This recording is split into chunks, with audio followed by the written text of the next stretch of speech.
তো এবার দুপুরবেলা খাবার রেডি করছি, একদম রাতের জন্য করে রাখছি। তো কী করলাম একটু দেখিয়ে দিই চল।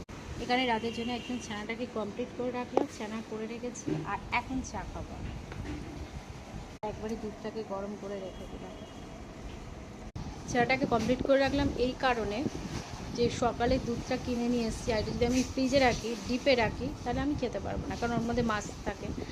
তো আমি সোমবারে কোনো খাবার ফ্রিজে রাখি না, যা আনি বাজার থেকে সেগুলোকে বাইরে রাখি। এমনকি দই টই সব সব আমার বাইরে থাকে, কারণ কারণ একদম কোনো ফ্রিজের কোনো কিচ্ছু না। আর যেহেতু তোমরাও জানো, নিরামিষ যারা খাও মানে পালন করো, তারাও তো এরকমভাবেই করো। তো এখন ঘড়ির কাঁটা বাজে ঠিক 12:30। এখন আমি চা খাবো, সকালে চা না খেলেই হতো, কিন্তু যার যেটা অভ্যেস বা অভ্যাস যাই বলো, শান্তি পাই চাটা খেলে।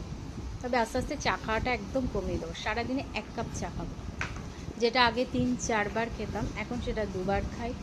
আর এরপর 1 বার খাবো, তারপর একদম ছেড়ে দেবো। মানুষ সব কিছুই পারে, পারে না কিছু না, আমাকেও পারতেই হবে।